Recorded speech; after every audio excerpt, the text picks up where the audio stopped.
Sahabat jannah yang saya cintai, ketika saling menasihati tidak perlu menyindir. Nasihat adalah cinta. Saling menasihati itu tanda cinta, karena nasihat berarti menginginkan kebaikan pada orang lain. Kita ingin saudara kita itu jadi baik ketika dinasihati,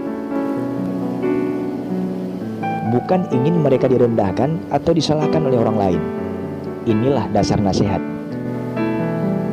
Nasihatilah secara baik, karena menasihati itu penting. Apa kata Rasulullah? Ad-dinun nasihah.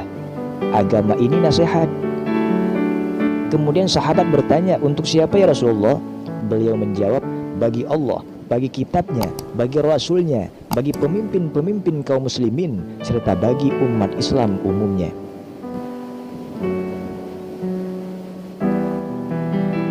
Ingat, kita melakukan nasihat itu karena kita inginkan kebaikan bagi orang lain, bukan malah ada sifat nyinyir bin ketus di balik nasihat itu.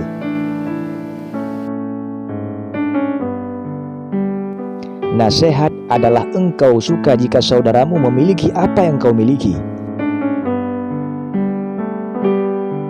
Engkau bahagia sebagaimana engkau ingin yang lain pun bahagia. Engkau juga merasa sakit ketika mereka disakiti. Engkau bersikap baik dengan mereka sebagaimana engkau pun suka diperlakukan seperti itu.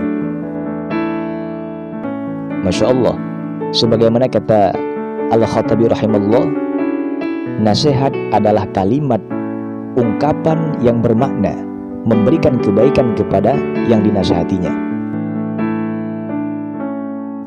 Begitu juga dalam hal status. Sindir menyindir dalam status bukan bahagian daripada dakwah. Ia hanya memotong ilmu, menambah keras hati, dan menyebabkan permusuhan. Jika Anda orang yang baik, maka Anda akan bijak dan berpikir dua kali untuk sekali membuat tulisan.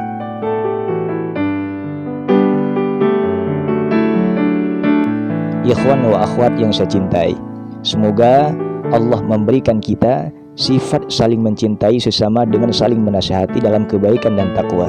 Amin ya rabbal alamin.